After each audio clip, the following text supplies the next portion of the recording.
He is asking. Before we answer any of them, for 2 seconds at that time, you think of the Lord or any indicator of the Lord like Om, Hari Om. If you think that will be embarrassing to take it loudly before the other people, take it inwardly. Don't answer immediately, just take Hari Om, Hari Om. And then you tell him. After you finish your question, you tell Hari Om, Sri Ram. So one of these sacred things which have got itself, as I told you, each one is energy capsule. That energy will go into you and slowly it will develop your taste for God, so that automatically your taste for the business will become less and less, and it will take you.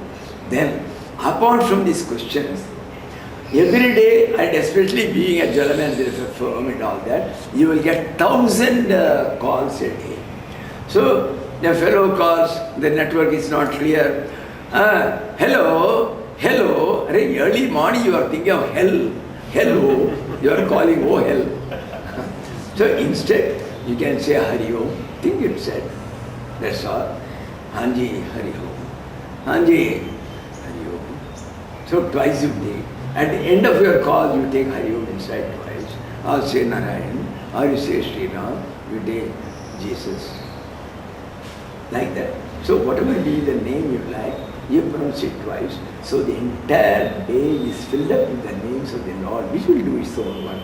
In the absence of any japa, in the absence of any guru, the name can take you to a large extent. The name has got, as I said, the name consists of syllables. Each syllable is an energy capsule. So those energy capsules are sufficient to serve you, and automatically your day will come when you will say enough is enough. You will cut short your things, and somehow you will. Now recently, a big businessman, he is now internationally famous in Kanpur, in Mr. R. Tripathi. The entire railways of the entire world come to him. They said, you are the only person who can do it, our railway works and all that. And everybody has praised him. It's all in the international papers. And he said he has been building factory after factory, and he has got no second line of defense. No, that he is the only engineer. He only recently has recruited some people who are not up to the mark. So he was telling me, Swamiji, I am unable to get out of it. What shall I do? I told him, look here, you have to use your willpower there. 3 days, you just don't bother. You shut the door if necessary, or let them carry on. You see, you have already achieved enough. So any amount of loss is not going to result in all your property being dissipated. So you come here, let these things go, doesn't matter, you sacrifice it, you come. He came for 3 days, and luckily or unluckily his cell phone didn't work here, it was in Airtel, it didn't work over there. So with the result, he was absolutely free. He never even brought his elder brother, who was later on very, very angry with him, Dr. Tripathi. He always used to bring him with him. This time he said, no, I told him, when you go for a tapasya, you go alone, it's not a picnic. So he did that. He was able to. So it's your willpower also. So you should be able to draw yourself, hell be with it. Let there be profit, let there be loss. Don't care. You come, I will go and serve. If you are that clever, you should be able to make it over a loss much later. So you have to do that.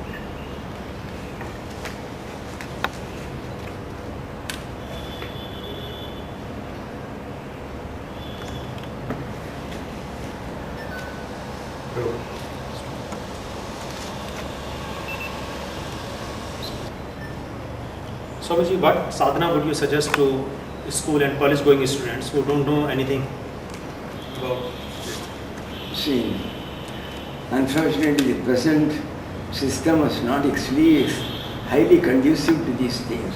So I would say first the education departments and the authorities who are responsible for the running of these academic institutions, from the top level onwards, say from the University Grants Commission onwards, or from the NCRT, National Council for Education Research and all that, they should be told that there has to be something. You need not bother about, I don't say it should be Hindu Dharma.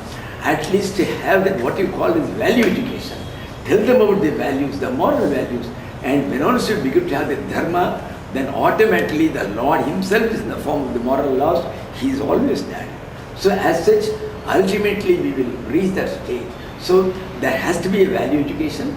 Let them invite some Ramakrishna mission of those people who are not highly sectarian. Let them come and talk to them in general. There are people, who can interpret Gita and all that, not in a very religious way. Bhagavan, Shri Krishna came, not all that. They will be able to say what kind of strategies he was. See, no statesman can be like him. Look here, he did like that. There's a beautiful book which I saw recently.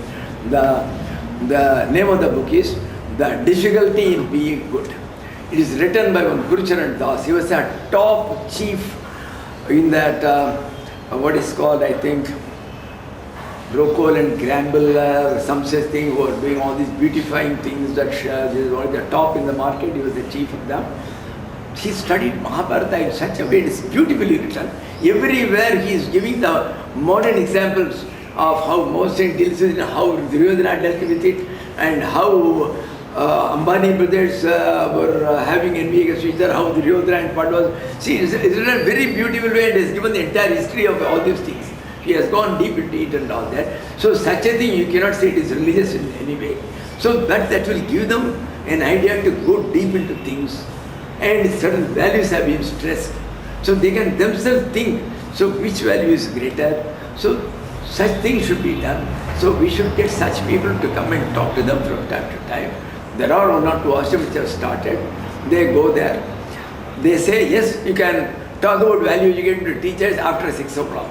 After 6 o'clock, there will be one peon to lock the door. And the headmaster, if he wants, he'll be sitting there because he was so tired, he'll be sleeping in there like that. And some 4 people will be there. The poor fellow will be talking about values in education. This is what happens. So people, unless they become conscious themselves, look here, our children are going wayward, and the day comes when they are beyond you. Some top people in top position, they come to me and they say, Swamiji, my son is not heeding my word, he is absolutely useless, he has got a bad company, what should I do? See, what should I do? It is too late. You should ask the questions of years back. And this is what happens. So that is why first the education authorities, people who are there in the job, say the Ramakrishna Mission or these people or the Sanyas, instead of being satisfied with talking on Taittiriya Upanishad and Bhagavad Gita, they should at least devote some time for going and talking University Grants Commission election. So in that lecture, impress on those authorities who are responsible for prescribing the textbooks and all that. Look here, something should be done for this. We don't say you make it religious, don't mention anything about the japa, you don't mention about God, but at least, these are all our treasures. You cannot say Mahabharata is a religious book alone. It's a history. When you can read the history of Henry the First and Henry the Eighth, why not of Vasudeva the king and Krishna the king, how he ruled, what were all the diplomacy he employed. Retreating is one of the best policy. He runs away and then he draws them into such a place where they are all decimated. That's what happened. So like that, beautiful, even from the warfare body, even for the military people, there are things which one can learn. Ambassadors can learn, children can learn. So number one, such people should be there who have been reading like that. So such people should be found. They should be encouraged to come and talk. Not everybody, come on, sit down, send home 20 times. These are all only gimmicks, circuses. This is not going to make any permanent impact. So I would say the value education, the values of dharma, these have to be done. To give you a jocular incident. One Mahendra Pratap Singh, he came from a kingly family. He was a close associate of Gandhi and all that. He was a great Sanatanist. 100% for Sanatana Dharma. He used to go to foreign country because he was from the royalty, he was given good welcome. So in those days, either Lenin or Stalin, I don't remember, they gave a big welcome to him. He was invited to talk in the parliament of the communist country, in Russia. When he went there, he roared. There was a translator who was translating. He was roaring. Dharma alone is important. Dharma has come from the word, that which carries, that which supports, that which is the foundation. So that country which has no dharma, which doesn't follow dharma, will go to ruins. There is a big applause from all the parliamentarians. So whenever he talked about dharma's success, there was a big applause. Ultimately, when it was over, he called the man, how is it, man? You are all communists, how they are applauding me so much, sir? Wherever you told the word dharma, I translate them as communism.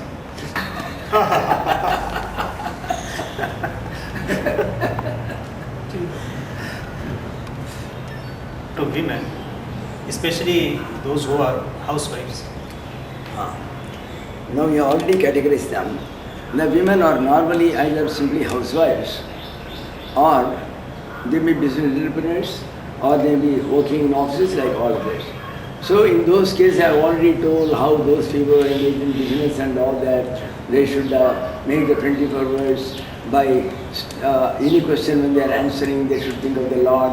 When once they are talking on the phone, so that applies to the women in general.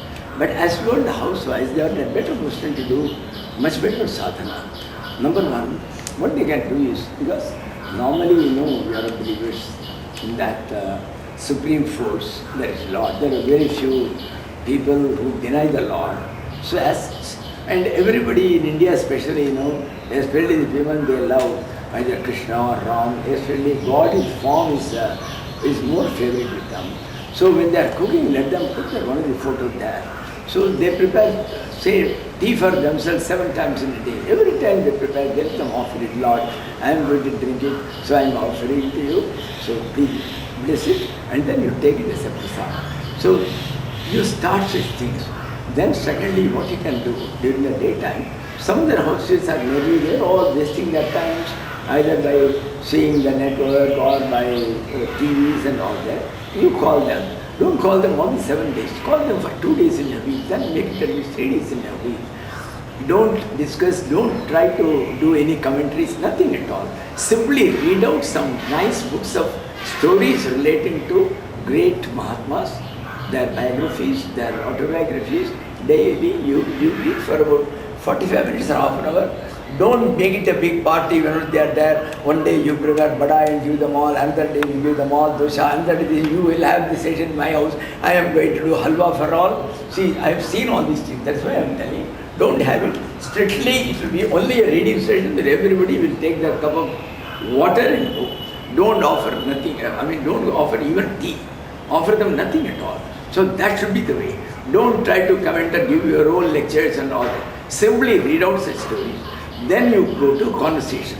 When they are accustomed to think on this line and all that, then slowly, some story, and also you read out from some stories of satsang, like the Gospel or that thing. Just read out. And then you say there will be no discussion. Whatever you understand is sufficient. In whatever you understand is sufficient. Please, there will be no general discussion. You may discuss with your friends later on. But here, in this forum, is only for reading. You all hear and understand it as much as you like. That's all. We are not going to this thing. So you start like this. So in this way, by doing and all that, they will be able to inculcate in themselves the spirit of the Lord, and they will be able to induce it and others also. Slowly they can turn on towards spirituality. This is my idea. Swamiji, I am coming to a slightly controversial topic on which many spiritual masters are having different views. That is Brahmacharya. How important is Brahmacharya in achieving the goal of his spirituality? See, Brahmacharya means not wasting our vital fluids in the body by thinking of sex or indulging in sex. And people are giving too much importance to it. There are people who are overemphasizing, and it has caused a lot of problems. People have gone to depression, people have become insane. Because take it, the sexual instinct is as much a natural appetite as the appetite for food. God has made it so you can't help it. So you have to solve it in the best way possible.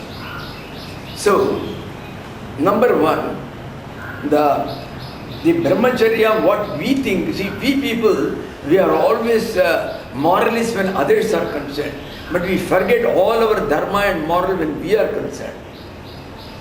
And actually speaking, the scriptures and our dharma is very, very generous. Even if a monk has taken a vow of celibacy all through his life, if he somehow or other he misses when he goes and has some intimacy with a lady or a girl, The scriptures do not say hang him. No, that's what we all say. It is not so. He has to go, he has to regret. Yes, it has happened in a moment of need. So such people can, they have to do the pranayama or breath control 1008 times, and that's the retribution, or that we may call the praschitta. There is the expiation for any wrong thing they have done. And not only that, don't think a man who is not married alone is a Brahmachari. The moment he gets married, he is not a Brahmachari. It is not so. See, the Brahmachari, according to the Varnatma, the name that is given, that is for a particular thing. But actually the Brahmacharya has been defined in a different way in our scriptures. The Mahabharata says, even a married man who goes to his wife from time to time, he is called a Brahmachari under certain conditions. What are the conditions? Well, these slokas are quoted by my Gurudev. When he instructed me that I have to marry, the letter from him came to me on the